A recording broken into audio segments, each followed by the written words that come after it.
প্রকাশ্য দিবালোকে করেছে, সবাই দেখেছে, আক্রান্ত যারা তারা তাদের চেনে।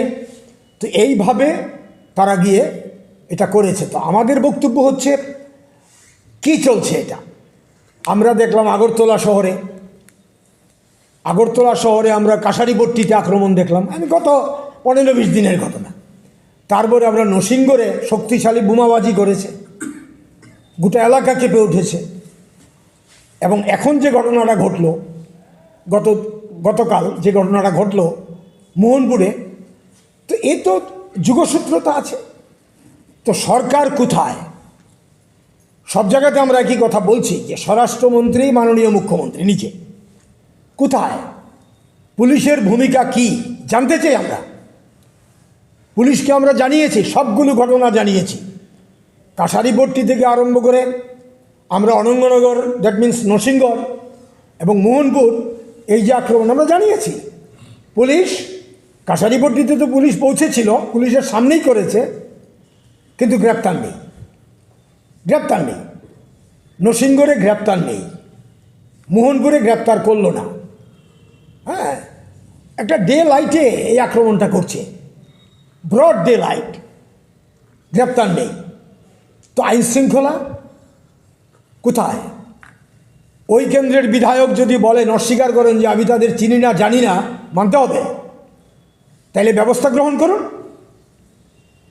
এলাকার বিধায়ক যদি আইন শৃঙ্খলা রক্ষা করতে চান, তাহলে 1 মিনিট লাগে, গ্রেপ্তার করান দেখি। যদি কবজিতে বল থাকে, কোথায়? এরাই তো বিভিন্ন সময়ে মানুষকে আক্রমণ করেছে, ভোট লুট করেছে। এরাই মোহনপুরে আজকে গত 6-6.5 বছর ধরে একটা জঙ্গলের রাজত্ব কায়েম করে রেখেছে। তাদের কেশাগ্র স্পর্শ করার সাহস পুলিশ পাচ্ছে না। কেন? পেছনে বড় হাত না থাকলে, শক্তিশালী মস্তিষ্ক না থাকলে, পলিটিক্যাল ব্যাকিং না থাকলে, রাজনৈতিক আশ্রয় না পেলে এরকম করতে পারে? এরকম করা সম্ভব না। পুলিশ কেন গ্রেপ্তার করছে না? পুলিশের কোমরের জোরটা নেই কেন? আমাদের প্রশ্ন তো সেখানে। কাজে আমাদের দাবি হচ্ছে অবিলম্বে এই ধরনের সন্ত্রাস বন্ধ করতে হবে। সন্ত্রাস যারা করেছে, সন্ত্রাসী দুষ্কৃতী, তাদেরকে গ্রেপ্তার করতে হবে। শুধু গ্রেপ্তার নয়, শাস্তির ব্যবস্থা করতে হবে, কনভিকশন চাই আমরা। আর যাতে ঘটনার পুনরাবৃত্তি না ঘটে, এটা আমরা চাই।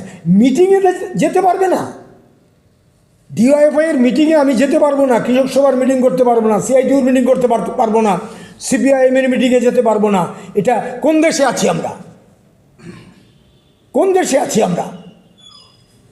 গণতন্ত্র পুরোপুরি হত্যা করলে পরে যা ঘটে, এটাই হচ্ছে আজকে ফ্যাসিস্ট সুলভ সন্ত্রাসের চেহারা। আমরা যে বলছি এটাই হচ্ছে, এটাই করেছে। কালীবাজারে মিটিংয়ে এসছে, ছবি দেখে তাদেরকে বাড়িঘরে আক্রমণ। গোটা রাজ্যের জনগণকে আমরা বলতে চাই, এই বিজেপি একের পর এক এইভাবে শান্তিপূর্ণ পরিবেশকে বিঘ্নিত করছে, আক্রমণ করছে, গণতন্ত্র নিধন করছে, নেশাগার বাড়িরা প্রশ্রয় পাচ্ছে, কাজ দিতে পারছে না যুবকদের। বড় বড় কথা, 50,000 বেকারের চাকরি দেবো, কোথায়? 6-6.5 বছর, 7 বছর তো হয়ে যাচ্ছে, কি চাকরি দিয়েছে? কোথায় চাকরি? শিক্ষিত বেকাররা আজকে রাস্তায় রাস্তায় ঘুরছে। বিজেপি যারা করে তাদের মধ্যেও তো খুব আছে কথার খেলা, প্রতিশ্রুতি ভঙ্গকারী, প্রবঞ্চনা, প্রতারণা করেছে এই সরকার। এবং এই যে নেশা, তারা বলেছিল নেশামুক্ত ত্রিপুরা, জর্জরিত নেশায় এক একটা পরিবার উজাড় হয়ে যাচ্ছে এই নেশায়। কাজে এই নেশার বিরুদ্ধে ডিওএফআইয়ের লড়াই তাদের সহ্য হয় না। আমি আগেই বলেছি, মোহনপুর, বারবার মোহনপুর শিরোনামে আসছে, আরও কিছু এলাকা এরকমভাবে শিরোনামে আসছে। গোটা রাজ্যেই তো এই চেহারা। এর মধ্যে সবচেয়ে বেশি যে এলাকাগুলির মধ্যে হচ্ছে, তার মধ্যে অন্যতম হচ্ছে মোহনপুর। তো মোহনপুরের যিনি বিধায়ক মন্ত্রী, তিনি দেখছেন না এগুলো, জানেন না? এটা হতে পারে যে নামগুলো বললাম তা ওনার কর্মী, তারা কর্মী বলা হয় তাদের, মণ্ডলের নেতা, ভাইস চেয়ারম্যান পুর পরিষদের। তাহলে পুরসভাতে গিয়ে তারা বসেছে এই ঘটনাগুলির আগে পরে। তো পুলিশ আজকে বিকেল চলে যাচ্ছে 8 তারিখ, অ্যারেস্ট নেই। আমাদের নেতৃত্ব বিকেলে দুপুরের পরে গিয়ে আজকে ডেপুটেশন দিয়েছে, এসডিপিওর নিকট এসডিপিও কথা দিয়েছেন ব্যবস্থা গ্রহণ করবেন। আমাদের মহকুমা সম্পাদক এখানে আছেন সুদীপ দেবনাথ, এবং রাজ্য কমিটির সদস্য প্রণব দেববর্মা আছেন, তারা বলবেন। পুলিশের সঙ্গে তারা সাক্ষাৎ করেছেন। তাই আমাদের দাবি হচ্ছে অবিলম্বে দুষ্কৃতীদের গ্রেপ্তার করা হোক, শান্তি রক্ষার উদ্যোগ নেওয়া হোক, এবং শান্তিপূর্ণ গণতান্ত্রিক জনগণের প্রতি আবেদন জানাই আপনারা এগিয়ে আসুন। যেটা আমরা সর্বক্ষেত্রে জানাচ্ছি, মানুষ সর্বশক্তিমান। মানুষ এই ক্ষেত্রে এগিয়ে এলে পরে এই দুষ্কৃতী হাতে গোনা কয়েকজনের সাধ্য নেই এটা করতে পারে। কাজে জনগণ আপনারা এগিয়ে আসুন গণতন্ত্র রক্ষার জন্য, শান্তি রক্ষার জন্য। সরকার যখন করছে না তখন কি করা যাবে? মানুষকে এগিয়ে আসতে হবে। সরকারের দায়িত্ব সরকার পালন করছে না, ব্যর্থ।